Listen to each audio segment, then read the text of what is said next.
A sociedade feudal no período medieval. Disciplina de História, professor Tiago Rodrigo Bueno.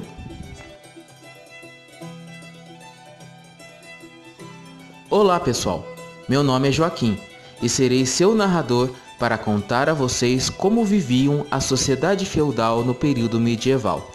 Vamos lá? A sociedade medieval era hierarquizada. A mobilidade social era praticamente inexistente. Alguns historiadores costumam dividir essa sociedade em três ordens: a do clero, a dos guerreiros, que é a nobreza, e a dos camponeses. Clero, os que oram; nobreza, os que guerreiam; e camponeses e servos, os que trabalham. Ao clero cabia cuidar da salvação espiritual de todos. Amém? Amém, amém, amém, amém, amém. E aos guerreiros, a nobreza, zelar pela segurança. E aos servos, executar o trabalho nos feudos. No mundo medieval, a posição social dos indivíduos era definida pela posse ou propriedade da terra, principal expressão de riqueza daquele período. O senhor feudal tinha a posse legal da terra, o poder político, militar, jurídico e até mesmo religioso, se fosse um padre, bispo ou abade.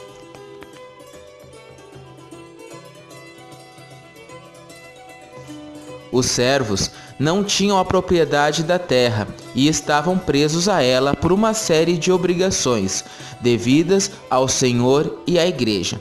Embora não pudessem ser vendidos como se faziam com os escravos no mundo antigo, não podiam abandonar a terra sem a permissão do senhor. O servo era obrigado a trabalhar nas terras do senhor durante 3 dias por semana. Além disso, tinha de entregar ao senhor parte do que produzia para o próprio sustento. O trabalho nas terras do senhor era prioritário. Ela tinha de ser preparada, semeada e ceifada em primeiro lugar. Apenas depois de cuidar das terras do senhor, o servo poderia se dedicar às suas plantações.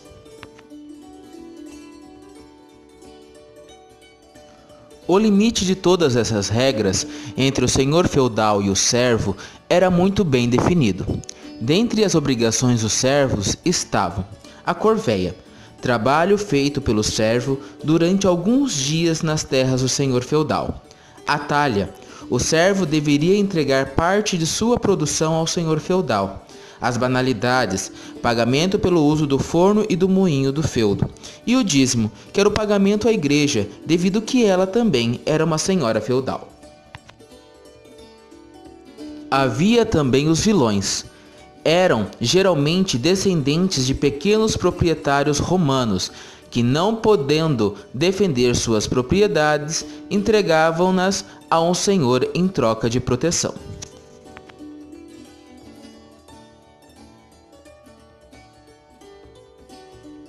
Os cavaleiros eram nobres que se dedicavam à guerra. A lealdade a seu senhor e a coragem representavam as principais virtudes de um cavaleiro.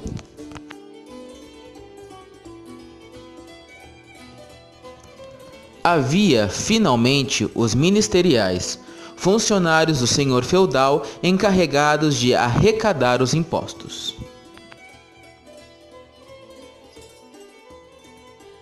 Em troca de serviço militar a um senhor, o cavaleiro recebia seu feudo, onde erguia uma fortaleza.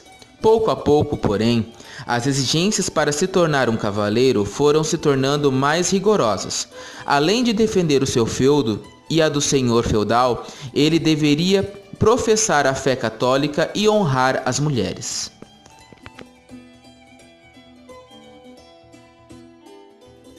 O rei não tinha um poder absoluto.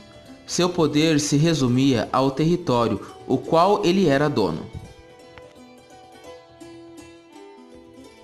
E vocês, queridos ouvintes, sabem por que o poder do rei era tão desfragmentado? Não! Vou explicar.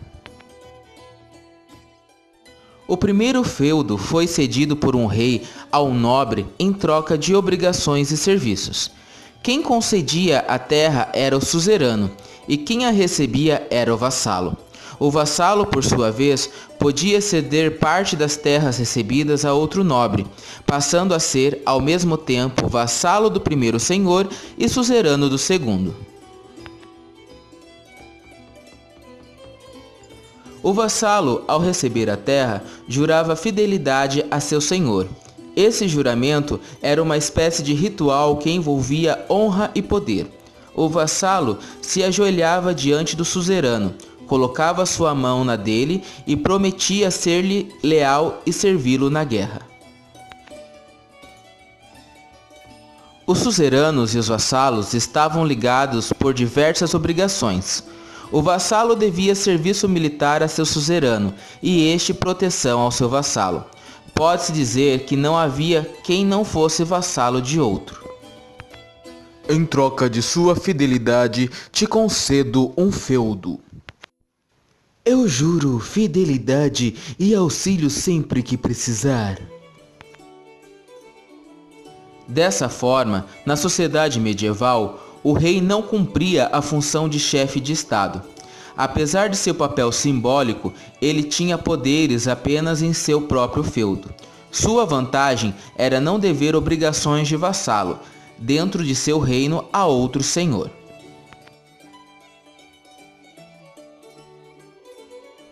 Então chegamos ao fim de mais uma aula.